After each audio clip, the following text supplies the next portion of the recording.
नमस्कार. सुंदरमचा गोवा कार्यक्रमाच्या 17व्या भागामध्ये तुम्हा सर्वांचं हार्दिक स्वागत. गोव्यातली मंदिरं, चर्चेस, मशिदी याबद्दलची पुरातन माहिती, गोमंतकाच्या सांस्कृतिक जडणघडणीत महत्त्वाचं योगदान दिलेल्या व्यक्तींची माहिती आम्ही तुम्हाला या कार्यक्रमामार्फत पोहोचवत असतो. वृत्तपत्राच्या माध्यमातून अनेकदा आमच्या कार्यक्रमाची प्रशंसा होते, वाचून बरं वाटतं. हो, आता आमच्या काही चुका असतील तर त्याही आमच्यापर्यंत पोहोचवण्याची जबाबदारीही तुमचीच आहे. पुन्हा एकदा तुम्हा सर्वांचं हार्दिक स्वागत आणि आमच्या स्पर्धकांचंही स्वागत. सुरुवातीला ओळख आमच्या स्पर्धक संघांची. आमच्या गटाचं नाव आहे नवदुर्गा. मी अक्षता नाईक, GVMS उच्च माध्यमिक विद्यालयात 11वी विज्ञान शिकते. आपण? माझं नाव शमा नाईक. मी GVMS उच्च माध्यमिक विद्यालयात 11वी विज्ञान शाखा शिकते. आजचा दुसरा गट. तुम्ही गटाचं नाव सांगा आणि तुमची ओळख करून द्या. आमच्या गटाचं नाव आहे शांतादुर्गा. मी अपेक्षा सेल देसाई, शिरोडा, दुसऱ्या वर्षात शिकते. आजचा तिसरा स्पर्धक संघ. आमच्या गटाचं नाव आहे विजया दुर्गा. मी ऋतुजा अविनाश डोंगरे. मी GVMS उच्च माध्यमिक विद्यालयात 11वी विज्ञान शिकते. माझं नाव मंजुषा आमशेकर. मी GVMS महाविद्यालयात प्रथम वर्षात वाणिज्य शाखेत शिकते. आजच्या स्पर्धक संघांची ओळख झालेली आहे. आता आपण प्रश्नोत्तराच्या कार्यक्रमाला सुरुवात करूया. गोमंत भूमी, सृष्टी सौंदर्यानं नटलेली ही भूमी, निसर्गाचा वरदहस्त लाभलेली ही भूमी, देवदेवतांना सुद्धा प्रिय अशी ही भूमी. अशा या देवभूमीत पोर्तुगीज आक्रमकांनी उच्छाद मांडला. कित्येक मंदिरं उद्ध्वस्त केली. आक्रमकांच्या भीतीनं कित्येक देवालयं स्थलांतरित झाली. 66 तालुक्यातनं स्थलांतरित झालेली बहुतेक मंदिरं अंत्रुज महालात म्हणजेच फोंडा तालुक्यात आली. अशाच पैकी हे एक देवालय, श्री मंगेश देवस्थान मंगेशी.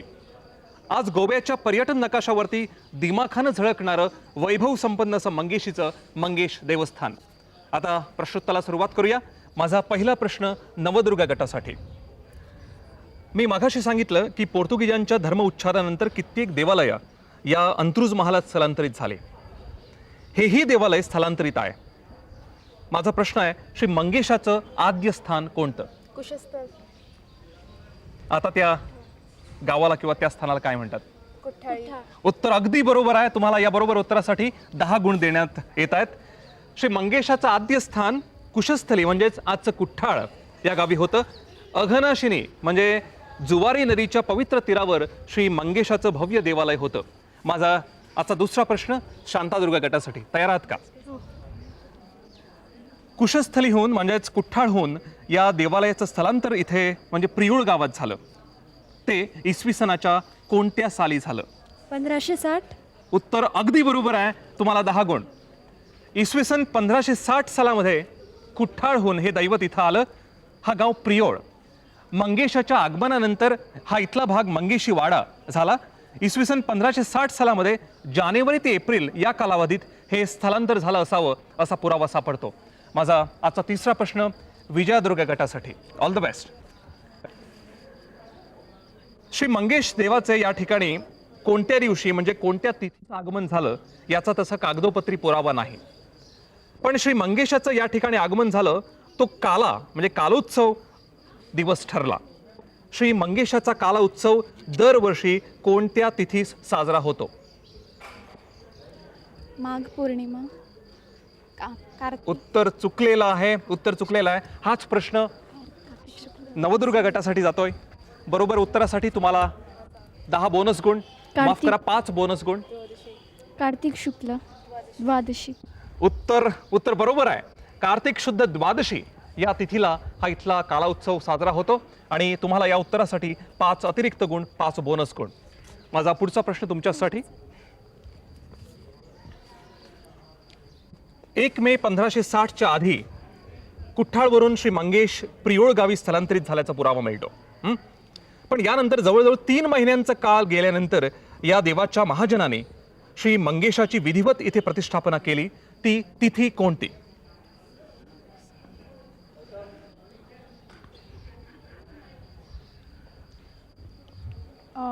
17 तिथी. फेब्रुवारी. मी तिथी विचारले. हिंदू कॅलेंडर प्रमाणे ती तिथी कोणती? माघ पौर्णिमा. उत्तर बरोबर आहे. उत्तर बरोबर आहे आणि या बरोबर उत्तरासाठी तुम्हाला 10 गुण.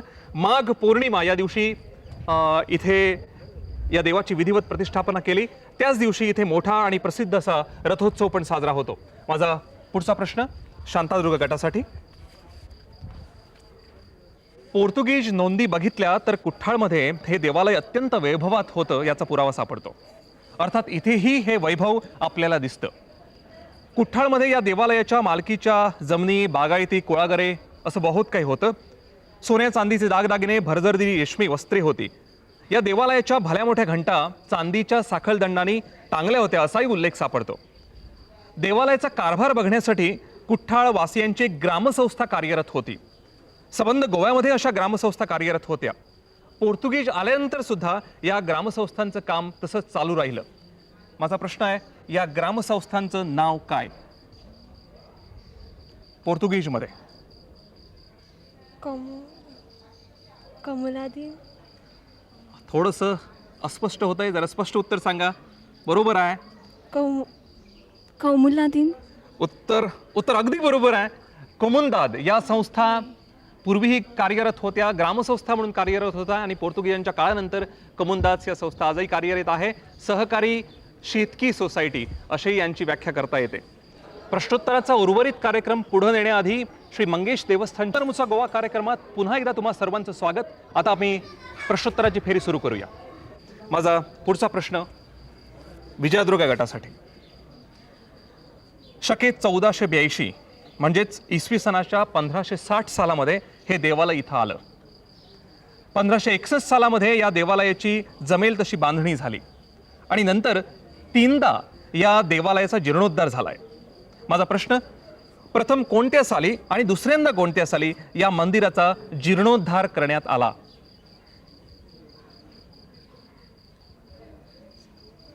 इसवी सनामध्ये सांगितलं तरी हरकत नाही.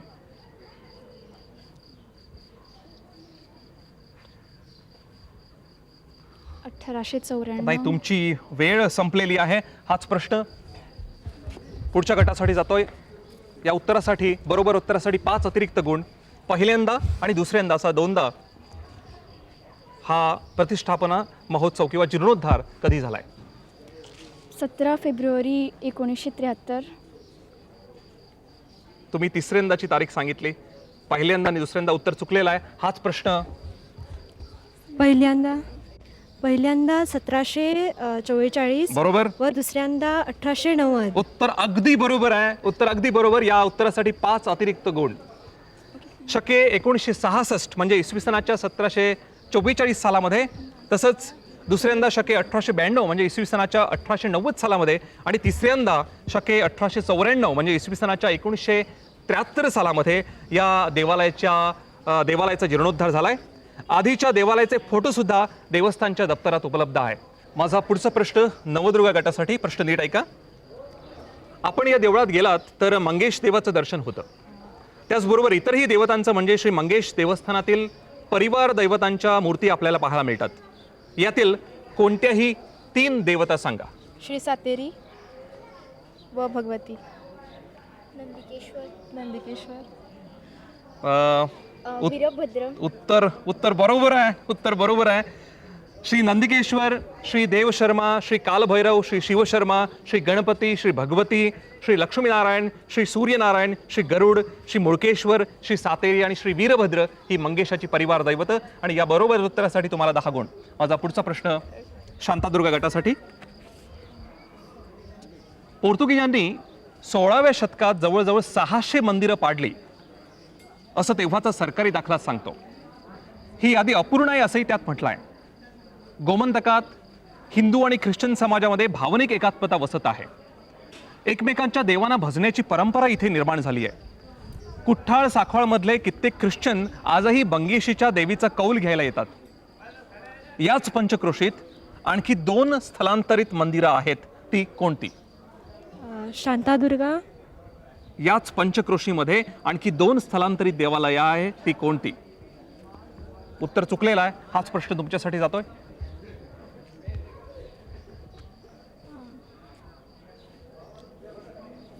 मुळकेश्वर. नाही. याच पंचक्रोशीत या 5-6 किलोमीटरमध्ये अशी 2 स्थलांतरित देवालय आहेत. ती कोणती? बरोबर उत्तरासाठी तुम्हाला 5 अतिरिक्त गुण. महालसा. बरोबर आहे. अजून एक. नागेशी. नाही. नाही. अर्ध उत्तर बरोबर आहे, तरी तुम्हाला मी 5 अतिरिक्त गुण देतोय. वेर्णाहून स्थलांतरित झालेली महालसा इथेच म्हारदोळला आहे आणि साखळवरून स्थलांतरित झालेला वेलिंग येथील नरसिंह देवस्थान ही 2 देवालयं इथून स्थलांतरित झालेली आहेत.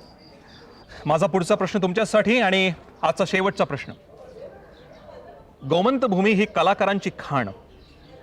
इथल्या कित्येक कलाकारांनी जगभर आपलं नाव कमावलं. याच मातीत म्हणजे याच मंगेशेच्या पवित्र प्राकारात ज्यांनी आपलं बालपण रमवलं अशा 2 महान गायक संगीतकारांची नावं सांगा. लता मंगेशकर आणि नाही. नाही. उत्तर चुकलेलं आहे. हाच प्रश्न तुमच्यासाठी जातोय.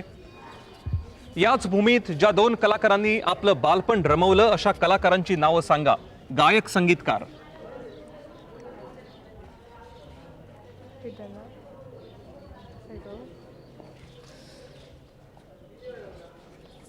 तुमची वेळ संपलेली आहे. हाच प्रश्न पुढच्या गटासाठी जातोय. एक हिमा सरदेसाई. नाही. उत्तर चुकलेलं आहे. नाही. उत्तर चुकलेलं आहे. तुमची संधी हुकलेली आहे. मास्टर दीनानाथ मंगेशकर आणि पंडित जितेंद्र अभिषेकी या 2 कलाकारांनी आपलं बालवय इथंच रमवलं.